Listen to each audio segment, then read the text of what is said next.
The pregnancy test slips from my trembling fingers, clattering against the bathroom tiles of my college dorm. 2 pink lines, clear as day, undeniable as the consequences of my choices. My roommate Bethany pounds on the door. "Kenzie, you've been in there forever. I need to shower before class." "Just a minute," I manage, my voice cracking. I'm 18 years old, a freshman at Ohio State, dating the love of my life and pregnant with a baby that might not be his. No, that's a lie I can't even tell myself anymore. The baby isn't his. It can't be. Ryan and I haven't slept together yet. We're waiting, taking things slow, doing it right. This baby was conceived on prom night, in the back of Tyler Morrison's truck, while Ryan was home with strep throat. The knock comes again, more insistent. I grab the test, shove it in my backpack, and open the door. Bethany takes one look at my face, and her irritation melts into concern. "Ken, what's wrong?" "Nothing. Just bad sushi last night." She doesn't believe me, but she's late for class and lets it go. I stumble back to my bed, pull out my phone, and stare at Ryan's name in my contacts. His last text from this morning. "Miss you, babe. Can't wait for spring break next week. Mom's excited to see you." Spring break. Meeting his family for the first time. His mother, who already calls me her future daughter-in-law. His father, who jokes about what position Ryan will have at his accounting firm after graduation. His little sister, who texts me for advice about boys. And I'm pregnant with another man's child. I should start from the beginning. From prom night, when I made the choice that destroyed everything good in my life. Ryan and I had been dating since junior year of high school. We were that couple everyone envied, high school sweethearts who actually seemed destined to make it. He was on the basketball team, I was in student government. We studied together, went to church with his family on Sundays, planned our futures down to the color of our kitchen tiles. When we both got into Ohio State, it felt like fate. We'd room in separate dorms freshman year, his mother's insistence on propriety, then get an apartment together sophomore year. Graduate, get married, have kids, the whole perfect life mapped out at 18, but prom night threatened to derail everything before it began. Ryan came down with strep throat 3 days before.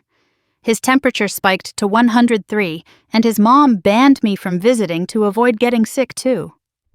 "You should still go," he croaked over FaceTime from his bed. "Take pictures for me."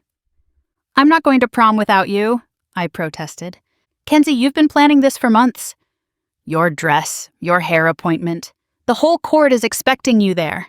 I was on prom court, a meaningless honor that felt important at 18. The thought of missing it did sting, but not as much as going without Ryan. "Tyler Morrison needs a date," he continued. "His girlfriend broke up with him last week. You could go as friends, help each other out." Tyler Morrison. Star quarterback, heading to Alabama on a full scholarship. The golden boy every girl wanted and every guy wanted to be. Well, every girl except me. I had my golden boy. "I don't know." "Come on, I trust you. And I trust Tyler. He's a good guy. Just friends, right?" Just friends. The 2 most dangerous words in the English language. I agreed, partly because Ryan insisted, partly because I'd already spent $300 on my dress, mostly because I was 18 and didn't want to miss my senior prom. Tyler picked me up in his truck, looking like a cologne ad in that black tux. My parents took pictures, gushing about how handsome he was, how lucky I was to have such a gentleman step in. I sent every photo to Ryan, making sure to caption them with "wish you were here" and "missing my real date." "You look beautiful," Tyler said as we drove to the venue. "Ryan's a lucky guy." "Thanks, and thanks for doing this. I know it's weird taking your buddy's girlfriend to prom." "Not weird at all. We're just friends having fun, right?" There it was again. Just friends. The dance started innocently enough. We took pictures with our friend group, danced to the fast songs with everyone else, kept a respectable distance during slow songs. I texted Ryan updates throughout the night, sent him videos of our friends being silly, made sure he felt included. Then they announced Prom King and Queen, Tyler Morrison and Mackenzie Summers, U.S. The crowd cheered as they placed the plastic crowns on our heads as we took the obligatory dance in the spotlight. "Congratulations," Tyler whispered as we swayed to some Ed Sheeran song. "Queen Kenzie." "It's just a silly crown," I laughed, but I was glowing. The attention, the envious looks from other girls, the way Tyler's hands felt on my waist. It was intoxicating. That should have been my warning. That flutter of excitement that had nothing to do with a plastic crown and everything to do with the boy wearing the matching one. After the dance, a group headed to Denny's, but Tyler suggested we drive around instead.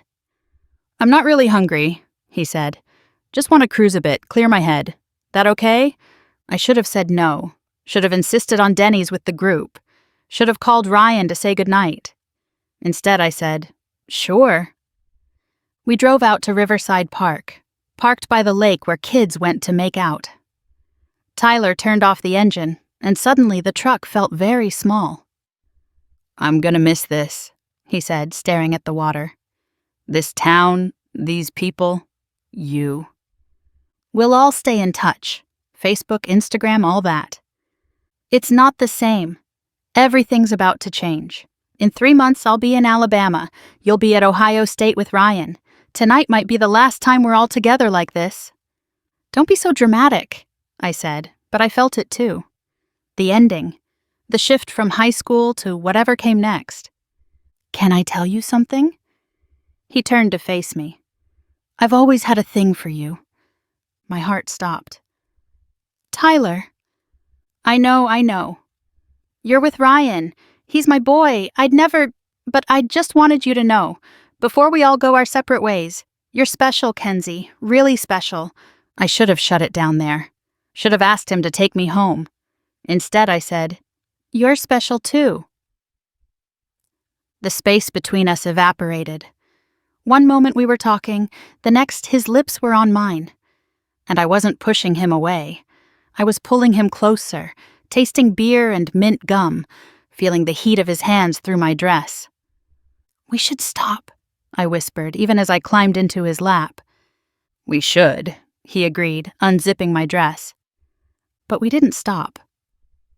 In the back of his truck, on a blanket that smelled like motor oil and cologne, I cheated on the boy I loved with the boy who was convenient. It wasn't romantic or special or even particularly good. It was quick and fumbling and immediately regrettable. "Oh God," I said afterward, reality crashing down like cold water. "What did we do?" "Hey, it's okay," Tyler said, but he looked as panicked as I felt. "We just got caught up in the moment. It doesn't have to mean anything. I cheated on Ryan." Oh God, I'm a cheater. I'm a horrible person. "You're not horrible. We made a mistake, a one-time mistake. No one has to know." "I have to tell him." "No," Tyler said firmly. "That would just hurt him. We graduate in a month. I go to Alabama, you go to Ohio State. We pretend this never happened. No harm, no foul." I wanted to argue, but the thought of telling Ryan, of seeing the hurt in his eyes, of losing him, I couldn't do it. So I agreed. We'd take this secret to our graves. Tyler drove me home in silence. I showered for an hour, trying to wash away the guilt. When Ryan called to hear about prom, I lied with a smile in my voice. Told him about the crown, the dancing, the Denny's afterward, another lie. Told him I loved him and missed him and couldn't wait to see him. "I love you too," he said. "Thanks for sending all those pictures." Made me feel like I was there. If only he knew where I'd really been. The next month passed in a blur of graduation prep and guilt. Tyler and I avoided each other completely. When Ryan recovered and we finally saw each other, I overcompensated with affection, trying to bury my shame under kisses and promises. We graduated. Tyler went to Alabama. Ryan and I went to Ohio State. I convinced myself the secret was buried, that I could build a life with Ryan on the foundation of one lie. Freshman year was everything we'd planned: study dates, football games, falling asleep on video calls. When we finally slept together, my first time, I told him, it was sweet and loving and everything prom night wasn't. I thought I'd gotten away with it. Thought I could live with the guilt if it meant keeping Ryan.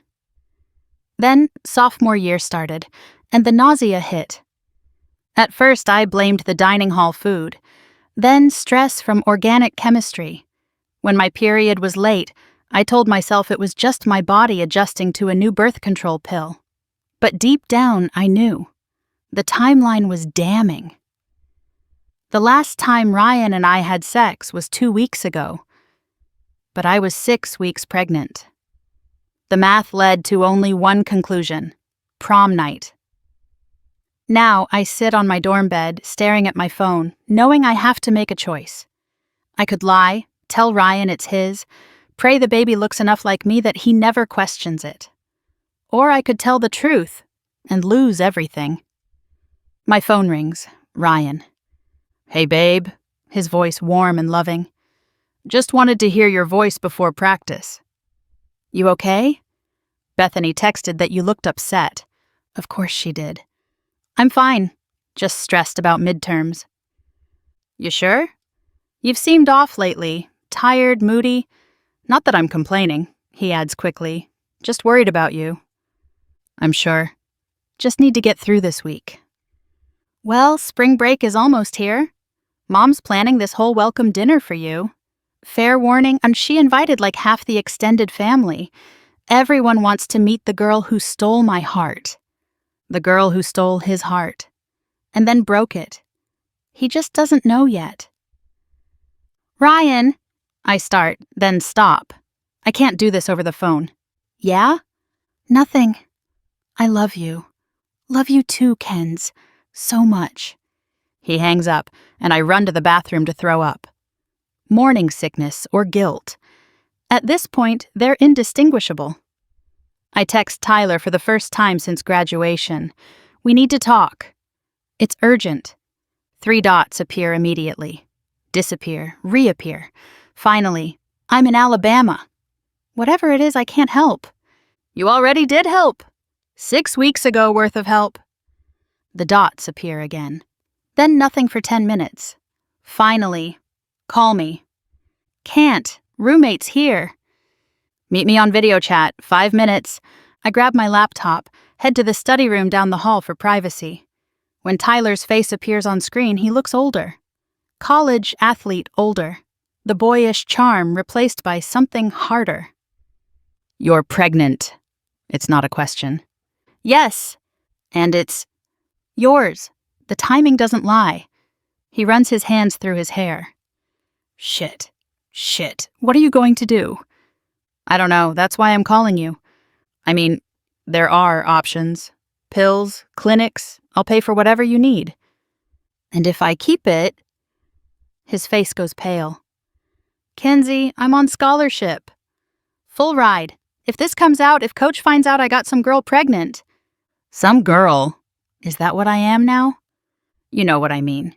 You have a boyfriend, a life. We agreed this never happened." "Well, it did happen. And now there's proof growing inside me. What do you want me to say? Want me to drop out, come back to Ohio, play daddy? We both know that's not happening." He's right. I don't want Tyler. Never did. I want Ryan. Want the life we planned. Want this baby to disappear so I can pretend prom night never happened. "I'm keeping it," I hear myself say. Don't know if it's true until the words are out. "Then that's on you. I'll send money if you need it, but I can't be involved, won't be. My future..." "Your future? What about mine? You made your choice prom night. Now make another one. But leave me out of it." He hangs up. I stare at the blank screen, wondering how the golden boy turned out to be a coward. Or maybe he always was, and I was too blinded by a plastic crown to see it. I walk back to my room in a daze. Bethany's gone, left a note about studying at the library. I curl up on my bed and finally let myself cry. For the life I'm about to lose. For the boy who loves me. For the baby who will never know its real father. for the girl I was before prom night, who thought one mistake could stay buried. My phone buzzes. A text from Ryan. Been thinking? You've seemed sick lately, tired, moody. Ken's, is there something you need to tell me? My blood freezes. Does he know? Did someone see Tyler and me that night? What do you mean? I type back. Just wondering if maybe, could you be pregnant? The room spins. I can't breathe. He knows. Somehow he knows. Why would you think that? The symptoms. The timing. We've been careful but not perfect. Plus, my sister mentioned you looked different in your recent photos. Glowing, she said. Like her friend who just had a baby. He thinks it's his. Oh God, he thinks the baby is his and he's... what? Happy? Scared? I can't tell from texts. Can we talk in person? I type. I'm coming over. Be there in 10 minutes. 10 minutes to decide whether to compound one lie with another, to let him believe this baby is his, to trap him in a life built on deception, or 10 minutes to figure out how to tell the truth, to watch his face crumble, to lose the only good thing in my life because of one stupid, selfish night. I hear his footsteps in the hall. His special knock, 3 quick, 2 slow. Our code since freshman year. My hand hovers over the doorknob, knowing that opening this door will close all others.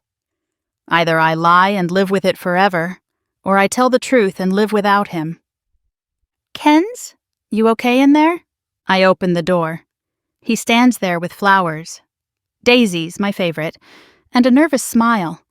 His eyes search mine, so full of love and hope and trust I want to slam the door again.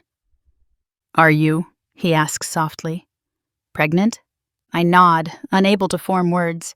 His face transforms, shock to joy to wonder. Oh my God, Kenzie, we're having a baby? We?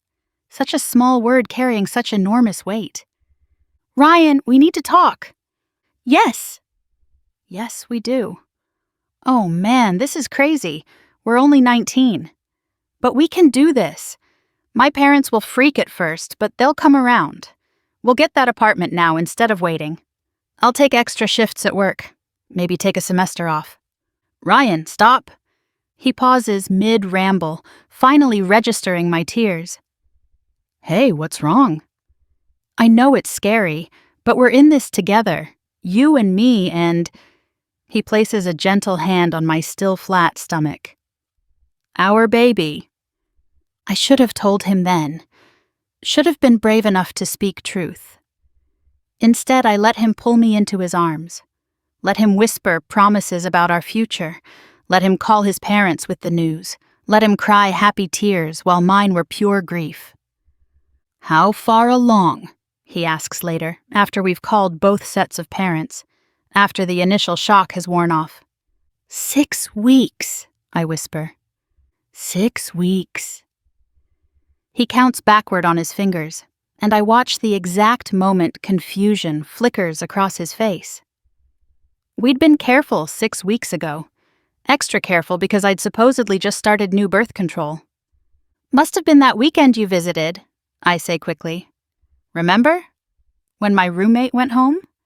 He nods slowly, but something in his eyes has changed.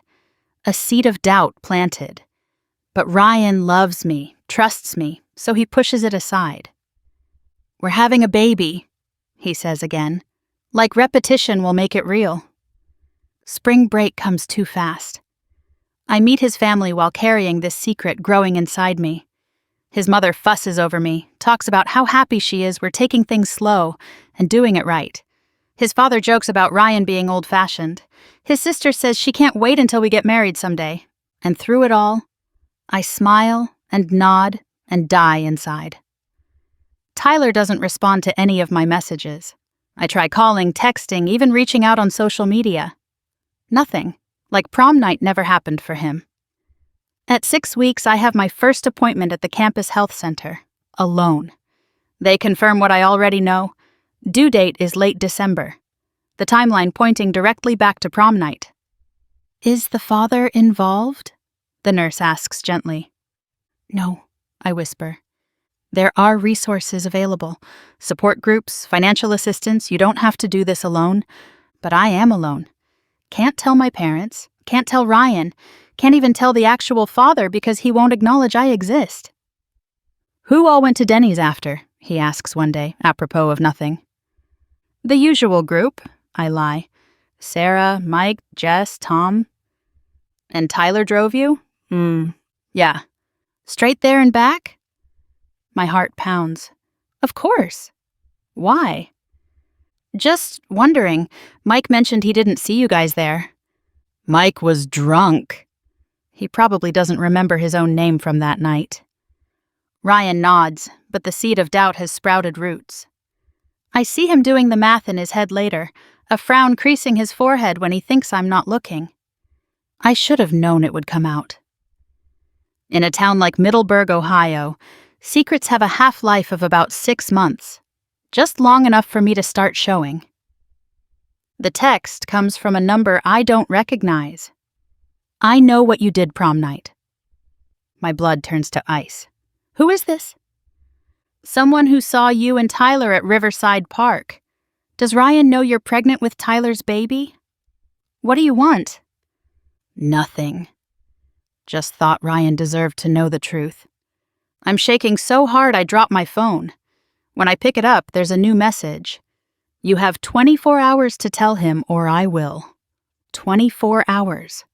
I'm 16 weeks pregnant now, just starting to show. Been hiding it under baggy sweatshirts, claiming freshman weight gain. Ryan's noticed I've been distant, but he thinks it's stress from finals. Whatever it is, we'll handle it together, he says when I break down crying for the 10th time this week. I love you, Kenz. I love you. He still loves me, still trusts me, still thinks I'm the girl who's waiting for the right time with him while carrying another man's child. I'm sitting in Ryan's dorm room when his phone buzzes. He glances at it, frowns, opens the message. His face goes white, then red, then something beyond color. Is this true? He holds up his phone. Screenshots of text messages between Tyler and someone else. Tyler bragging about prom night, about the girl he banged in his truck, about how Ryan was too sick to know his girlfriend was getting railed by the quarterback. Ryan, I can explain. Is this true? Each word deliberate, controlled, terrifying. Yes. The silence stretches between us like a chasm. I watch the man I love crumble in real time. Watch trust die in his eyes. Watch love turn to something else entirely. You're pregnant, he says finally. You've been hiding it. The baggy clothes, the weight gain excuse, the crying. His voice breaks. It's Tyler's. Yes. He doubles over like I've punched him, makes a sound I've never heard before. Part sob, part scream, part dying animal. Get out. Ryan, please. Let me explain. It was one time, a stupid mistake. I was drunk and lonely and... Get out! I run. Through the dorm, across campus, all the way back to my room where I collapse on the floor and finally understand what I've done. Not just cheated, not just lied. I've destroyed the best person I've ever known. The aftermath is swift and brutal. Ryan tells everyone, not out of cruelty, but because he can't carry the weight alone. By morning, I'm the campus pariah, the girl who cheated, got pregnant, and tried to pass it off as her boyfriend's. My parents are devastated. My mom just cries, whispering, "How could you?" over and over, while my dad won't even look at me. His parents are worse. His mom calls, her voice cold steel, and tells me about the tiny blue sneakers she'd just bought. "We were going to give them to you at spring break," she says before hanging up. Our friends pick sides, and it's not mine they pick. Even Bethany requests a room change. "I can't live with someone capable of that level of deception," she says, packing her things. "That poor boy." Tyler blocks my number, sends one final payment through Venmo with the caption, "medical expenses," like I'm some problem to be paid off. I send it back. I don't want his money. I wanted accountability, partnership, someone to share this burden. Instead, I'm alone. Ryan doesn't speak to me for weeks. I see him on campus sometimes, walking with friends who glare at me like I'm contagious. He's lost weight, looks tired, broken. I did that to him.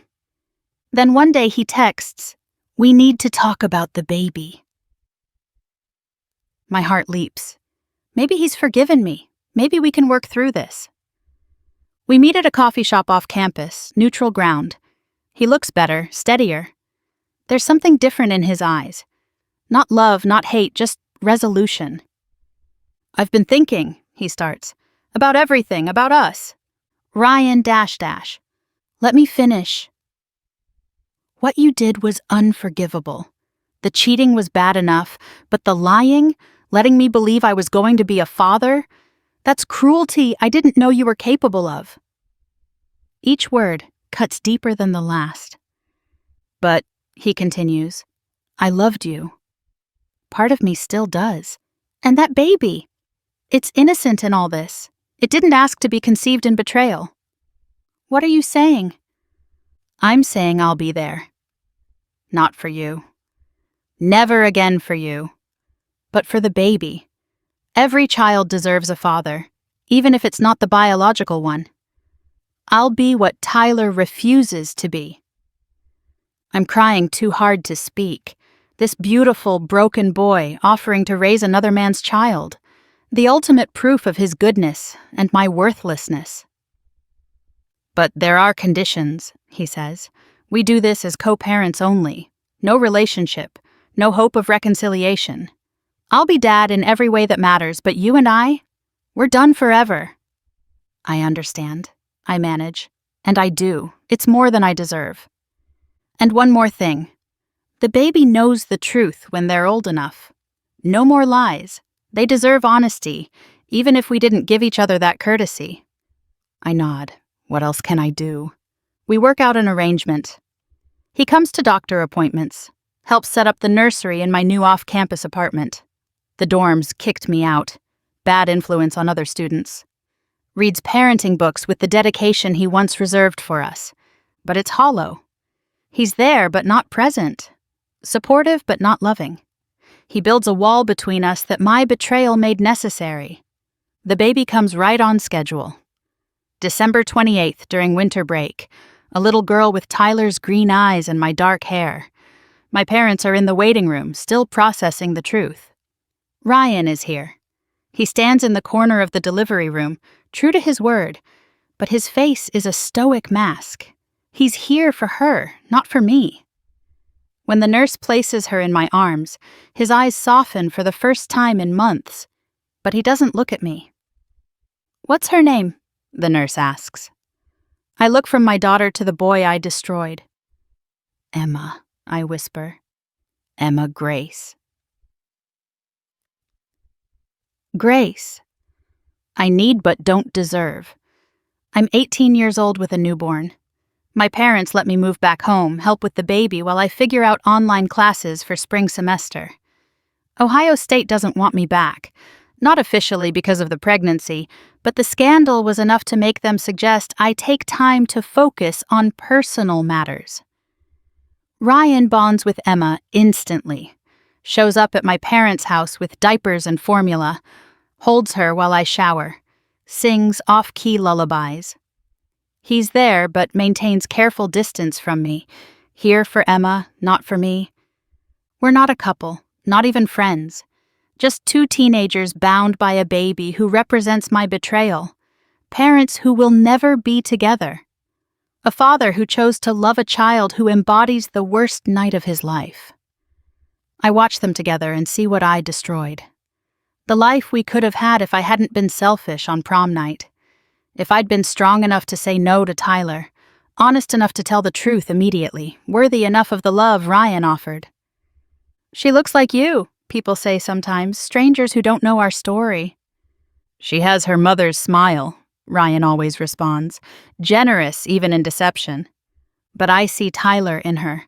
The shape of her nose, the way she tilts her head when curious. Constant reminders of my betrayal. Ryan sees it too. I catch him staring sometimes, working through the pain of loving a child who embodies my unfaithfulness. Tyler sends birthday cards with money. Never visits, never calls, never acknowledges what he helped create beyond financial obligations. Emma will grow up wondering why Daddy's best friend from high school never comes around, why we get quiet when Alabama plays on TV, why there are no pictures of Mommy and Daddy together before she was born. Someday I'll have to explain. Tell her how I destroyed the best man I've ever known because I was young and stupid and thought consequences were for other people. How Ryan chose to be her father when biology gave him an out. How love isn't about DNA but about showing up, and Ryan shows up every single day. But not today. Today she's 1, taking her first steps in my parents' living room while Ryan cheers and I take pictures.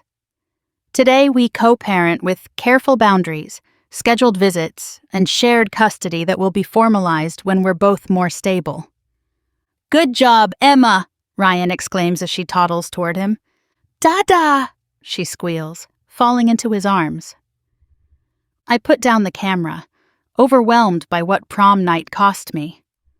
Not just Ryan's love, though that's a grief I'll carry forever, but the chance for this to be real, for these moments to be built on truth rather than lies, for Emma to be conceived in love rather than betrayal, for Ryan to look at me with anything other than cordial distance. "You okay?" he asks, noticing my tears.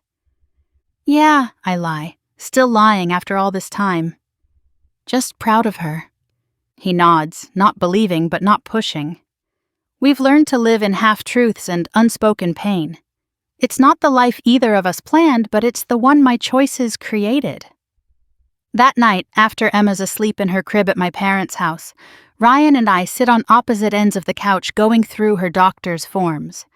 Co-parents discussing logistics. The business of raising a child without the pleasure of being together. "Tyler's parents reached out," Ryan says suddenly. "They want to set up a college fund for Emma. Guilt money. Money's money. She'll need it for school. Always practical, always putting Emma first. The father Tyler should have been." "Do you ever regret it?" I ask. "Taking this on?" "You're 18. You could have walked away. Started fresh at college. Found someone who deserved you."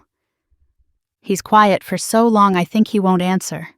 Finally, "I regret a lot of things. Trusting you, believing we had something special, not being enough to keep you faithful.